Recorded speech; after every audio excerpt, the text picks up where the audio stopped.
Assalamualaikum warahmatullahi wabarakatuh anak-anak.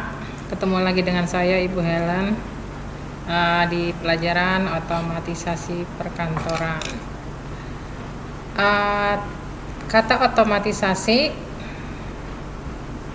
kalau kalian mengerti bahasa dasarnya dari Indonesia dan Inggris, berarti sesuatu yang refleks dan berkaitan dengan mesin, juga langsung tanpa bertele-tele dan tanpa proses manual yang ribet.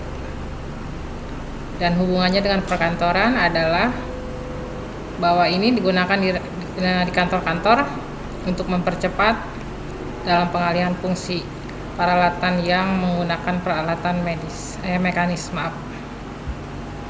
Yang pertama kita bahas adalah pengertian dan tujuan. Pengertiannya adalah pengalihan fungsi manual peralatan kantor yang menggunakan peralatan mekanis, khususnya komputer.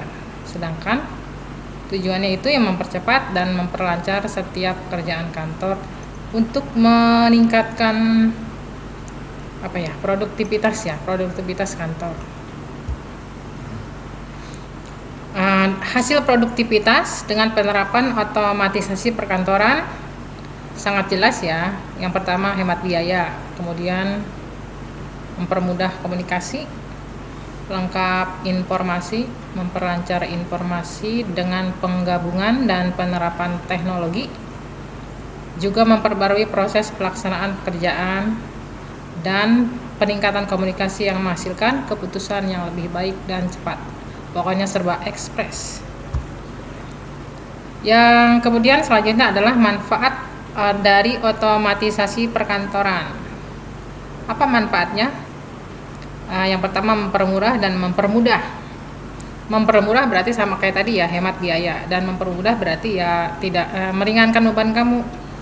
Kalau kamu jadi pegawai kantor, meringankan pekerjaan kamu di sana dalam menggunakan informasi dan dalam mengintegrasi informasi juga pekerjaan. Yang kedua, memperkuat landasan informasi untuk berkompetisi antar perusahaan. Kenapa disebutkan berkompetisi? Karena setiap perusahaan itu saling bersaing. Selanjutnya, dengan adanya teknologi komputer di perusahaan dapat menunda penambahan pegawai. Jadi sesuatu pekerjaan yang manual bisa dilakukan secara ekspres dengan teknologi komputer. Kemudian solusi dalam pemecahan masalah dalam kelompok atau tim. Dan sebagai pelengkap, tapi bukan pengganti. Hanya pelengkap ya, ingat, bukan pengganti. Karena tidak 100% diganti dengan mesin. Setiap perusahaan masih membutuhkan pegawai, dan pegawai tersebut menggunakan mesinnya. Tidak hanya semuanya robot. Di negara luar mungkin ada yang menggunakan robot segala macam, tetapi masih tetap menggunakan tenaga manusia. Lalu meningkatkan produktivitas pekerjaan dan peningkatan komunikasi yang lebih cepat.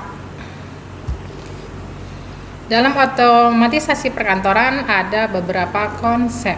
Konsepnya adalah proses manufaktur yang selalu mengarah ke otomatisasi, kemudian yang berevolusi dari aplikasi, mempermudah penerimaan dan pengiriman informasi, serta metode komunikasi yang disertakan sebagai pelengkap yang memberikan keuntungan lebih besar melalui pengambilan keputusan. Demikianlah penjelasan singkat dari saya tentang materi otomatisasi perkantoran dalam pelajaran teknologi perkantoran ini. Selanjutnya saya akan memberikan tugas pertama dan kedua yang lumayan membutuhkan uraian cukup panjang. Pertama, uraikan sejarah otomatisasi perkantoran. Yang kedua, apa tujuan utama otomatisasi perkantoran?